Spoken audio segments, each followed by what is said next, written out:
Skibidi this, skibidi that, skibidi do you even know the lore? I'm reviewing every season of Skibidi Toilet so I can convince you that it is one of the great works of art of the 2020s. I have a master's degree in literature focusing on internet memes, and I've been an editor at Know Your Meme for the past 2 years. I'm 25 years old, and 2 nights ago, I binge watched the entirety of Skibidi Toilet, and I finally understood.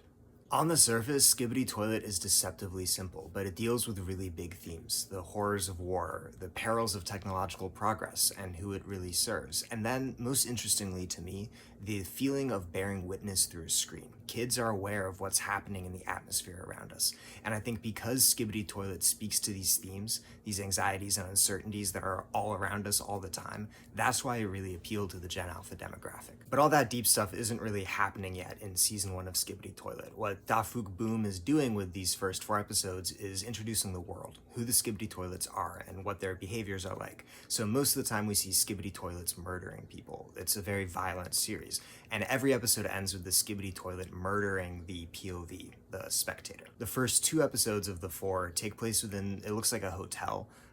We have the iconic shot in the first episode of the very first Skibidi Toilet head emerging. They're singing that, delightful, addictive, horrible Skibidi chant, which kind of gave them their name. And then episodes 3 and 4 take place in this cityscape where the majority of the action in the Skibidi Toilet series will unfold. It's roughly modeled off of New York. It's all made with assets from different Valve games because Skibidi Toilet is created within Gary's mod, essentially, which was this way that people could make this sandbox using Valve assets and animate their own stuff, make their own games on top of it.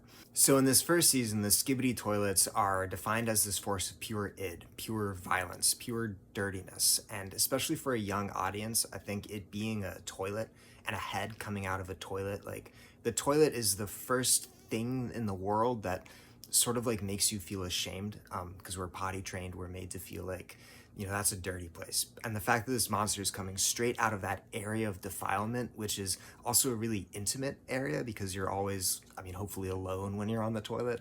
I think that's part of what makes it so pungent and poignant. Is the Skibidi Toilet for me is really a symbol of shame.